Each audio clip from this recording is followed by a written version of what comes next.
Hello everybody, Jake, your resident content cowboy here, yeehaw, and I'm bringing you a spectated game because I saw Trevenant was in this game and I wanted to watch a top-ranked Trevenant player, and I am fortunate enough to be joined by the incredible Sierra Dawn. Hi, Sierra. Hello, how's it going? It's going really well. Sierra and I are going to be doing some casting for the Pokemon Unite March Finals, which are happening today, I assume, if you are watching this video. So please go check those out. And we're going to be casting together. So I thought, hey, this would be super fun to just hang out and watch a match together. Maybe we'll get some super serious casting, and maybe we'll just have a good time watching this Trevenant mainly here head up into the top path, I think, by itself, and watching Ninetales in the center area here. So this is a very surprising strategy right now. It'll be fun too because, we were kind of talking a little bit before this about, Trevenant's viability. So we're probably not going to be able to cast any during the finals. So being able to see the little ghosty do its little ghosty things now definitely be fun, though it doesn't really seem, you're talking about it being in the top path, it's not even really, oh, there's Lucario on the other end. Yeah, Lucario's on this other end here, so they're kind of, handshaking, just running by each other and scoring, which is such an interesting thing to see, where you have an attacker like Ninetales is going through this center area here. You've got Lucario, I guess, fighting against a Trevenant in the top, and I've got to assume this Trevenant's going to have a real tough time in this top path. It gets out, which is good, because it definitely didn't look like it against the Lucario on Duraludon, chasing it down like it was going to have a great time, but the Ninetales coming by to support now that it actually is the nice big Ninetales can actually have those great moves to output something back and maybe bully a bit back, because as long as this thing's still a little phantom, oh, there we go. I was going to say, it's a danger, it's at risk. Yeah, heading down to this bottom path here for a sec. I can't wait to see what they end up running on this. I'm going to pull up the moves here real quick. Okay, so we can see it is a Wood Hammer Trevenant. There's the option between Curse and Wood Hammer as a move. It's going Wood Hammer, which I love. This is one of my favorite things to see Pokemon played in weird positions. I don't think we're going to see it today as this video is coming out tomorrow for me and you, Sierra, but I would love it if we did. I really like the Wood Hammer animation too. I'm just thinking back to that. That's pretty cool. But yeah, no, always love to see something a little bit different, a little bit unusual, and always love to see a Ninetales popping off, going to be taking off that Pikachu in the central area. I know Trevenant, that's greatest, but it's kind of cheeky. I'm kind of liking it. I love it. I love how different it is. I love how this really, I don't think fully works competitively, but boy, it would bring me so much joy to see something like this. I think you see a lot of the meta that you normally do because it's good. I know you cast a lot of different games, so you see a lot of teams where they kind of have settled into some of the top picks, and Pokemon Unite is no different. Lucario is, I think, without question, a lot better than Trevenant in the top path, but this has actually been a pretty decent contest between the two. It has been, and you're talking about the different games, and oh, that was a nice hit. But it's like in VGC and TCG, it's like the difference between the regions, and you always see something spicy come out from one of the regions, something that you would normally think's really bad. So, maybe that'll come out with some of these less used Unite picks one day. Someone's able to find a way to enable them, put them online. Because if you have the right comp, you can make some weird things viable. Yeah, absolutely. I mean, we're seeing this Ninetales really, they're going toe-to-toe with this, bottom path Duraludon there, and they actually seem to win that engagement because of that. Ooh, that was a really early Dragon Pulse. Because of that, I think they're going to get Dreadnought here, but after that Dragon Pulse, I don't know, maybe not. Maybe it's now kind of back in flux at this point. Ooh, which way did this go? Oh, it did end up being the purple team to grab. I was kind of worried because there is a lot of health on the side of like the orange team being able to try and push into that, but I mean, they had some pretty good control, right? Look at this Trevenant. Push all the way up in this path and just push them away, let them score there. Like, I know. I'm kidding, but you're talking about action Trevenant gameplay. It's super exciting. I mean, look at this Wood Hammer. Look at this push. Look at this Unite move. I want to see this in the finals so bad. I really don't think there's any way we do. But this Trevenant is actually crushing it right now, and I mean, the game is right. This is a top Trevenant player for sure. This player is very good at this role, and it's really cool to see Ninetales back in this center here, and we got a fight forming up in this top path over Rotom. Get one objective, time to go get the other, though.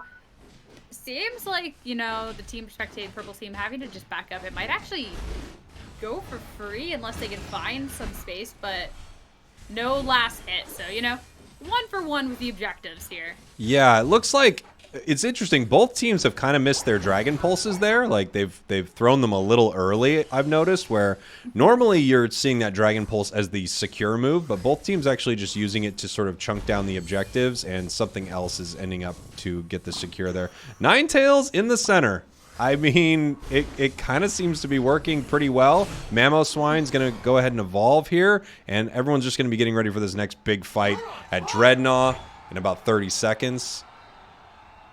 And that Wigglytuff was pushed up so far. I almost thought it was going to escape for a second before the push, but look at this. They're just going full aggression, just trying to do whatever points they can before this objective goes up. That's really risky because if they get taken out, they're at a number disadvantage before this objective, but they'll get out, and it's going to be a nice big engagement. That knockback from this Trevenant's insane.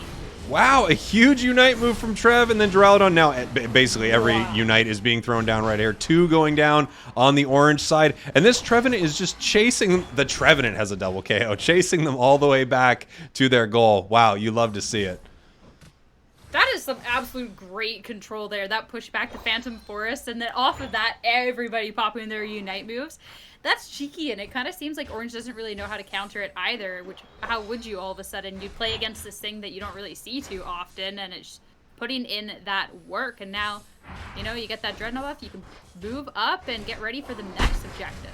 Yeah, I mean, I think you're so right. That's one of the big things that a weird pick like that, an off-meta pick does, is you have a team start going, oh, I don't even know how we're going to play into this. Like, what is the strategy against this Pokemon? We know the Pokemon might not be as viable as some others, but one thing is for sure is we're not scrimming against it. So if a team was actually able to get into the finals with Trevenant, that would be really cool to see, because I don't know how people are going to react to it.